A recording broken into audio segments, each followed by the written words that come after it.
Bereits seit 1995 erfreut die Command & Conquer-Serie RTS-Fans rund um den ganzen Globus.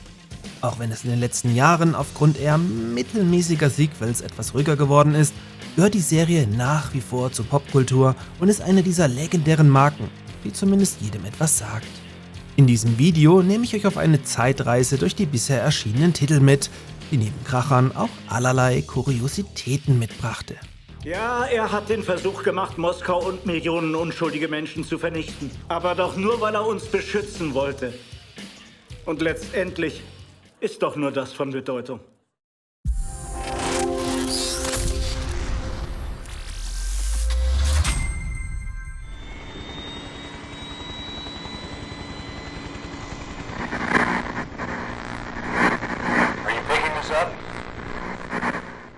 Command & Conquer erschien erstmals 1995 unter Westwood, die bereits in diesem Bereich mit Dune 2 große Erfolge feiern konnten. Apropos Dune, ein ähnliches Video zur Schwesterserie gibt es ebenfalls auf diesem Kanal. Im ersten Teil kämpfen erstmals irgendwann in der Zukunft die GDI und Nod um die neue Ressource Tiberium, welche einerseits zur Energienutzung umgewandelt werden kann, bzw. von Nod zur Waffenproduktion missbraucht wird. Tiberium kündigt den Beginn einer neuen Ära an. Die Bruderschaft heißt dieses neue Zeitalter willkommen und erntet Tiberium, auf das unser gemeinsamer Glaube noch weiter hinausgetragen werde in die Welt. Der Titel etabliert auch direkt Kane als Hauptcharakter, der sich nach und nach zur Kultperson entwickeln wird. Ein Jahr später erscheint mit der Ausnahmezustand auch eine Erweiterung, welche das Spiel unter anderem zusätzlich um 15 Einzelspielermissionen ergänzt.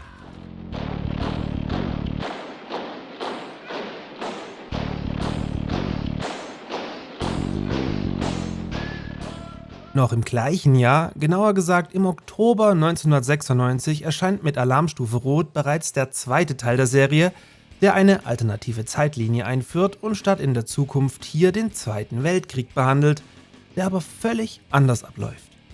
Denn durch eine von Albert Einstein entwickelte Zeitmaschine ist es ihm möglich, Hitler bereits in jungen Jahren auszuschalten und so den Aufstieg des Dritten Reichs zu verhindern. Die Rechnung geht allerdings nicht auf. Statt dem Deutschen Reich stehen sich nun die Alliierten, abgeleitet von der heutigen NATO, gegen die Sowjetunion gegenüber, die sich ebenfalls in einen Weltkrieg verzetteln. Auch hier wurde Kane eingebaut, was Fragen aufwirft, die auch nie so wirklich beantwortet wurden. Später stellte Westwood dann klar, dass man die Universen verbinden wollte, es aber dann doch bei alternativen Zeitlinien beließ. Kane tauchte also in den folgenden Alarmstufe Rot-Titeln nicht mehr auf, genauso wie der Verweis, die UNO als GDI neu zu gründen. Alarmstufe Rot erhielt 1997 mit Gegenangriff und Vergeltungsschlag 2 Erweiterungen sowie 1998 einen Port für die PlayStation.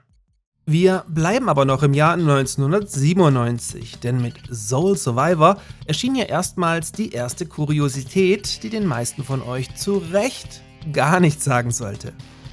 Soul Survivor war ein reines Online-Spiel, welches auf Command & Conquer 1 aufbaute. Hier solltet ihr mit einer Handvoll Truppen innerhalb eines Zeitlimits so viele Gegner wie möglich töten. Durch das Einsammeln von Kisten konntet ihr zudem zusätzliche Power-Ups freischalten, um euch so einen Vorteil zu verschaffen. Allerdings wurde auf den Basenbau komplett verzichtet, was das Ganze bereits nach wenigen Minuten gähnend langweilig machte. Das Spiel lief sogar so schlecht, dass bereits nach wenigen Jahren jeglicher Verweis auf den Titel getilgt wurde und der Titel auch sonst nirgendwo mehr erwähnt wird. Neben dem PlayStation-Port von Alarmstufe Rot war es 1998 dann relativ ruhig um die Serie, beziehungsweise es erschien sonst erstmal kein Titel. Der Fokus lag daher auf der E3, auf der man erstmals Command & Conquer Tiberian Sun ankündigte, welches die Handlung vom ersten Teil fortsetzen sollte und dann schließlich im August 1999 erschien. Wäre alles nicht erwähnenswert, wenn man hier nicht mit Fake-Bildern gearbeitet hätte, die die Grafik massiv aufhübschten und das Spiel später nicht mal ansatzweise so aussah. Problematisch war das auch, da es die Fake-Bilder später sogar auf die Verpackung schafften und die Serie somit ihren ersten hausgemachten Skandal durchstehen musste. Tiberian Sun spielt im Jahr 2030, in welchem die GDI vermeintlich die Bruderschaft um Nod besiegt hat. Da stört jemand die Verbindung, Sir. Sie kommen wegen des Sonnenscheins, aber sie bleiben wegen der Leute. Was zur Hölle ist das? Das ist unmöglich. Doch es kommt, wie es kommen musste. Plötzlich ist Kane wieder da, der einen Rache-Blitzkrieg startet und die unvorbereiteten GDI so ins Mark trifft. Alles ändert sich aber erneut abrupt, als ein abgestürztes UFO entdeckt wird, welches neue noch unbekannte Technologien bereithält und der einen oder anderen Seite den entscheidenden Vorteil verschaffen könnte. Bei allem Respekt, reden wir hier etwa über Außerirdische?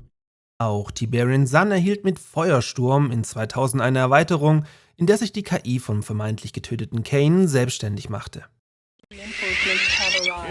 Nachdem sich Sony 1998 die Alarmstufe Rot-Timeline krallen konnte, legte man im damaligen Konsolenkrieg bei Nintendo nach und brachte mit Command & Conquer 64 die Tiberium-Timeline auf den Nintendo 64. Das Spiel ist dabei durchaus bemerkenswert, ersetzte es doch alle Bitmap-Grafiken des Originals durch Polygone, was zu einem ganz neuen Look führte, der aber echtes 3D nur vorgaukelte. Zudem gab es 4 exklusive Extra-Missionen. I'm on it. New construction version.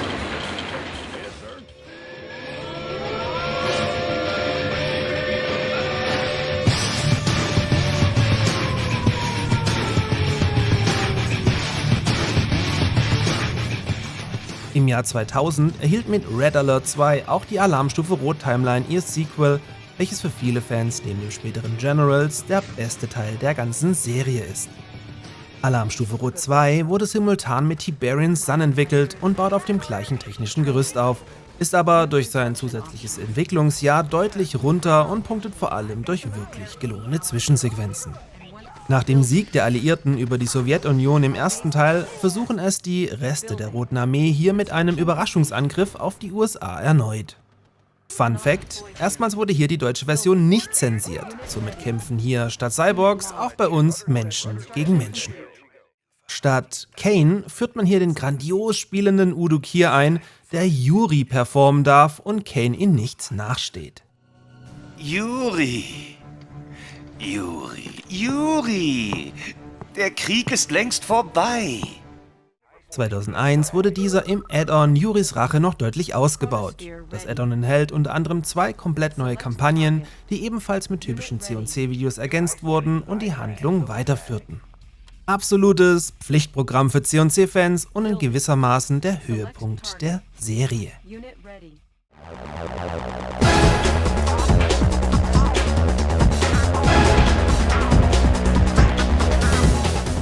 2002 erschien mit Renegade dann nicht nur der erste Shooter im Universum, sondern auch der letzte Titel unter Westwood, bevor diese dann von EA zerschlagen wurden.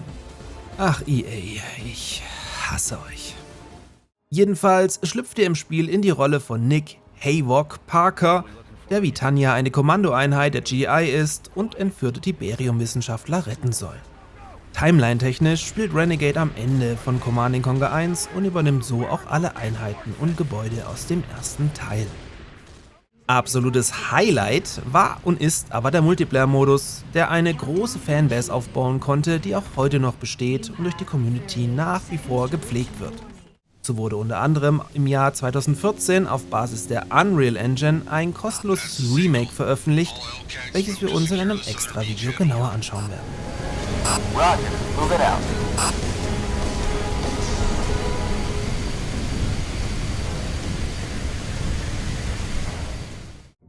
Terrorist base destroyed by American forces while defending Our civilians. victorious forces continue their liberation Against Australia. America and China reporting in several today's Security Council GI session. Tensions are high. Die Übernahme von EA wirkte sich zunächst nicht negativ auf die Serie aus, da man die unter Westwood geplante Fortsetzung noch zu Ende brachte. So erschien im Februar 2003 das sehr gute Command & Conquer Generals, welches mit seinem Add-on die Stunde Null im gleichen Jahr noch runder wurde. Generals führt die dritte Zeitlinie im Franchise ein und ignoriert somit alle vorher erschienenen Spiele komplett, weswegen der Titel auch als Spin-off angesehen werden kann. Im Spiel kämpft ihr im Jahr 2020 wahlweise auf Seiten der Amerikaner, der Chinesen oder der globalen Befreiungsarmee, eine Art Terrororganisation. Jede Partei bekam dabei eine eigene Kampagne, eigene Einheiten und eigene Taktiken. Auch die Grafik war hier erstmals in 3D und somit dreh- und zoombar. Im Add-on, die Stunde Null, wurden dann noch zusätzliche Einheiten sowie Gebäude ergänzt und die Handlung mit 3 zusätzlichen Minikampagnen zu Ende gebracht. Wie ihr Generals heute noch in hoher Auflösung und für aktuelle Betriebssysteme im Single sowie im Multiplayer spielen könnt, erkläre ich euch in einem weiteren Tutorial in Kürze. Humiliating America by penetrating its own borders and raiding its weapons of mass destruction. Further transmission may be difficult.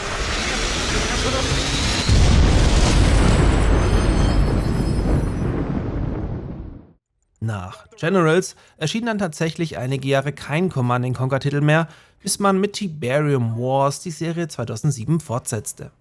Ab hier werden wir dann im zweiten Teil ansetzen und das Franchise unter der Führung von EA weiter beleuchten, welche, Spoiler, leider nicht mehr ganz so gut war.